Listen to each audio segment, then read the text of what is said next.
Hi friends, it's Rabbi Briskin with a thought for Shabbat.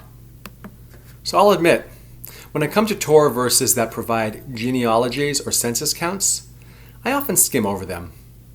However, I was drawn to the census described in this week's portion called Pinchas.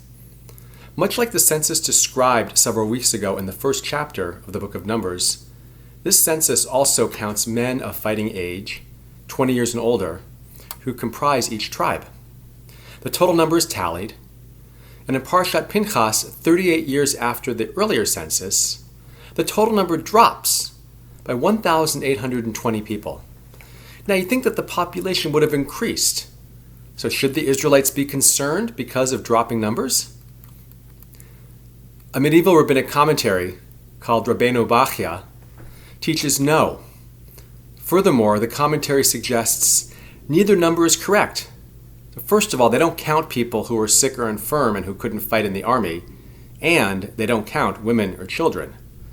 So the commentary teaches that, quote, the number of Jews is beyond determination by means of a census. There's never been a time in Jewish history when the total number of Jews was known. God already foretold to Abraham that the number of his descendants would exceed the ability of people to count them. And this was affirmed by Moses shortly before his death, when he said, quote, and here as of this day you are as numerous as the stars in the heaven. That is, beyond counting. To this day, Jewish communities remain concerned about numbers, statistics, and trends.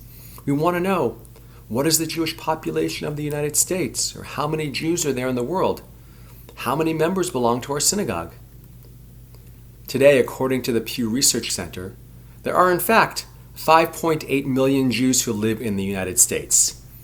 Is this number accurate? Well, it's about as accurate as we can get with an organization like Pew.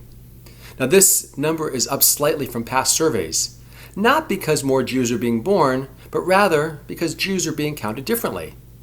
And furthermore, many social scientists suggest that 10 to 15% of American Jews today identify as Jews of color. So how we count, how we classify matters. But it's not the only story.